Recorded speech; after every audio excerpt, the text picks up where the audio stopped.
देश व प्रदेश को प्रदूषण मुक्त व वातावरण को स्वच्छ रखने के उद्देश्य से पूरे प्रदेश में बृहद स्तर पर पौधरोपण का काम कराया जा रहा है, पर हैरानी तब होती है जब इसके उद्देश्य को हम पूरा नहीं कर पाते।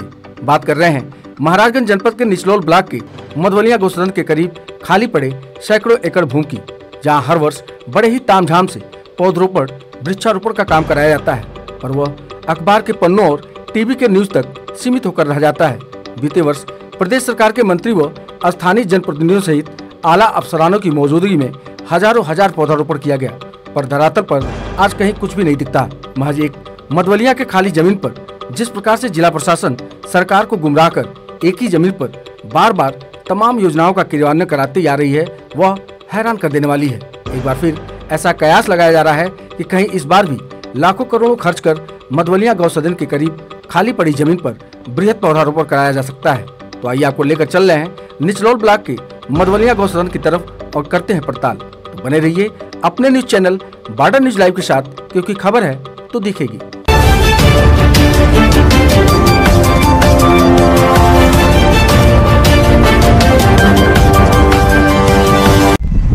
सबसे पहले हम आप सभी का आपके अपने news channel border news live में स्वागत करते हैं। मैं इस समय हूँ महाराजगंज जनपद के निचलौल ब्लॉक अंतर्गत मधवलिया गौसदन के ठीक सामने। एक बहुत पुरानी कहावत है, ढाक के तीन पात। ढाक के तीन पात का मतलब ये होता है कि किसी भी कार्य योजना का मूर्त रूप न लेना और जैसे कि तैसे की स्थिति में रहना। आप ध्यान दें, ये अस्थाई एक बोर्ड यहाँ पे लगाया गया है। इस बोर्ड को आप ध्यान से देखें, आपको हम दिखाते हैं। लिखा हुआ है महात्मा गांधी राष्ट्रीय ग्रामीण रोजगार गारंटी अधिनियम, ग्राम पंचायत खाली, विकास खंड निचलौल जनपद महाराजगंज। कार का नाम खाली, कार की आईडी खाली, अनुमानित लागत खाली, श्रम खाली, सामग्री खाली, कार का प्रारंभ वर्ष खाली, कोड खाली, ग्राम प्रधान खाली, सचिव खाली, ग्राम रोजगार सेवक खाली, और जितने भी संबंधित इसमें खाता बनाए गए हैं लगभग सारे खाली हैं। अब आप ये सोच रहे होंगे कि ये इनको खाली क्यों रखा गया है। हम बताते हैं, ये मधवलिया गौसदन के ठीक सामने ये जो खाली पूरी जमीन दिखाई दे रही है, ये पूरी खाली जमीन, ये बड़ी ही उपजाऊ जमीन है। उपजाऊ का मतलब जैसे आप ये मान लें, किसान जो अपनी खेती करते हैं तो सीजन के हिसाब से कभी गेहूं, कभी धान, तो कभी तिलहन की फसलें लगाया करते हैं। उसी तरह से जब जब सरकार की कोई नई योजना आती है, कोई ऐसा कार्यक्रम आयोजित होता है जो पर्यावरण के नाम पे होता है या पौधरोपण के नाम पे होता है या वृक्षारोपण के नाम पे होता है, तो महाराजगंज का यह क्षेत्र मधवलिया गौसदन सबसे नंबर 1 पे होता है। कारण उसका पहला कारण तो मैंने ये दिखा दिया कार्य योजना, और दूसरा कारण, सबसे महत्वपूर्ण कारण ये है कि यहाँ की ये उपजाऊ धरती, यहाँ का ये खाली जमीन। बड़ी हैरानी होती है सरकार के महत्वाकांक्षी योजनाओं को लेके कि सरकार की महत्वाकांक्षी योजनाएं क्रियान्वयन तो किया जाता है, पर उसकी सुरक्षा, संरक्षा आदि की जिम्मेदारी का निर्वहन नहीं किया जाता है। आज उसी कमी का नतीजा है, परिणाम है कि कई वर्षों से यहाँ लगातार इस भूमि पर, मधवलिया गौसदन की इस भूमि पर वृक्षारोपण, पौधरोपण का काम किया जाता है। बड़े बड़े प्रदेश के मंत्री, जनप्रतिनिधि, सांसद, विधायक, यहाँ के स्थानीय जनप्रतिनिधि, ग्राम प्रधान, विधायक सहित यहाँ पे इस उपजाऊ भूमि पे वृक्षारोपण, पौधारोपण के लिए आते हैं और कार्यक्रम को आयोजित करने के बाद, फोटो खिंचवाने के बाद, वीडियो बनवाने के बाद यहाँ से चले जाते हैं। उसके बाद उस पौधारोपण, उस वृक्षारोपण का क्या हाल है, क्या दशा है, वो किस स्थिति में है, इसका कोई भी पूछनहार नहीं होता है। हम उसकी पड़ताल के लिए यहाँ पे आए हैं। ग्राम सभा मैरी और पिपरिया के बीच ये मधवलिया गौसदन, जो 2 ग्राम सभा को सुरक्षा और संरक्षा में है, हम एक पड़ताल के तहत दिखाते हैं। यहाँ जो साल दर साल 6 महीने, 3 महीने, 1 साल में जो वृक्षारोपण और पौधारोपण किया जाता है उसकी दशा क्या है, उसकी स्थिति क्या है, हम आपको दिखाते हैं। महाराजगंज जनपद का यह क्षेत्र जो है मधवलिया गोसदन क्षेत्र बड़ा ही संवेदनशील माना जाता है, बड़ा ही चर्चित क्षेत्र है। यहाँ तक कि यहाँ पे थोड़ा सा भ्रष्टाचार, थोड़ी सी अनुशासनहीनता करने के बाद बड़े से बड़े अधिकारी भी नप जाया करते हैं, यहाँ से सस्पेंड हो जाया करते हैं। हम उसी जगह पे हैं जहाँ पे विगत के वर्षों में बहुत बड़ी कार्रवाई भी हो चुकी है। आप इसका नतीजा देख लें।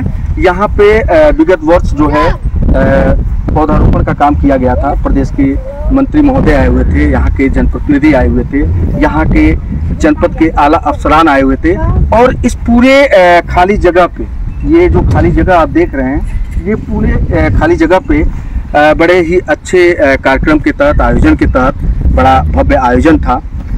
उसमें लगभग इस क्षेत्र के सारे जनप्रतिनिधि भी आए थे और यहाँ पे बृहद पौधरोपण का काम किया गया था। आज हमें कहने में थोड़ा सा भी संकोच नहीं है कि हैरानी होती है इस पूरे भूखंड को देख के, ये पूरे खाली जमीन को देख के, कि यहाँ पे अनुपात के तौर पे अगर देखा जाए, जो अनुपात होना चाहिए पौधरोपण का, वृक्षारोपण का, वो इक्का दुक्का भी दिखने को नहीं मिल रहा है।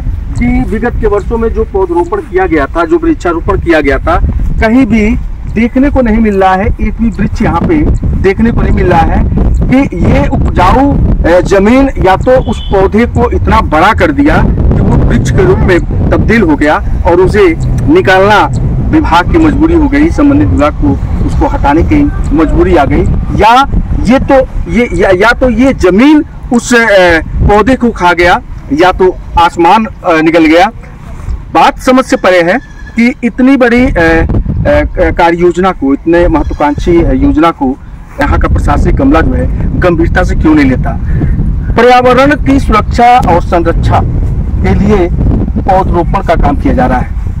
लाखों करोड़ों के तादाद में पौधरोपण किए जाने हैं। ये उत्तर प्रदेश सरकार की महत्वाकांक्षी योजना के तहत है। फाइलों में सिमट कर रह गई है, अखबारों की सुर्खियां बनकर रह गई हैं, टीवी चैनलों के न्यूज बनकर रह गई हैं। धरातल पे अगर देखा जाए तो मधवलिया गोसदन के सामने पड़ा ये भूखंड आज भी हरियाली के लिए तरस रहा है।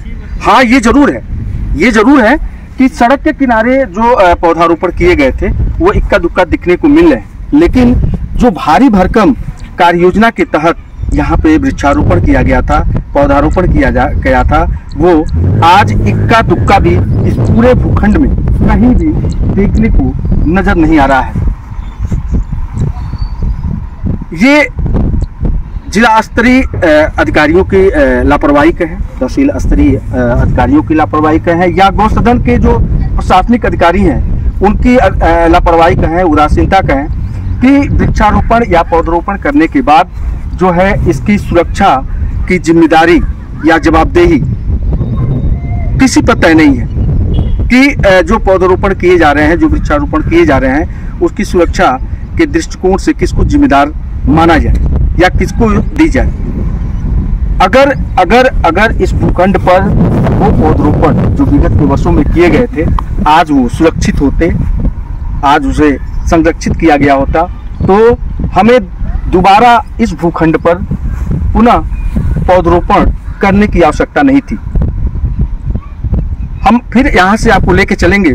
ये कुछ ऐसे भूखंड हैं, कुछ ऐसे उपजाऊ जमीन है जहाँ पे साल दर साल पौधरोपण, वृक्षारोपण का काम किया जाता है, पर वो महज फाइलों में सिमट कर रह जाती है। पिछले साल हुए वन महोत्सव में यहाँ के जिला अधिकारी, विधायक और उत्तर प्रदेश शासन के मंत्री तक आए हुए थे।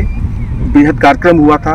कार्यक्रम के दौरान पौधरोपण का भी कार्यक्रम हुआ था और इस पूरे परिसर में वृक्षारोपण किया गया था। लेकिन आज 1 साल हो गए और यहाँ पे इक्का दुक्का वृक्षारोपण, पौधारोपण दिखाई नहीं दे रहा है। तो इसी तरह की खबरों के लिए आप बने रहें अपने न्यूज चैनल बाटा न्यूज लाइव के साथ। खबर है तो दिखेगी।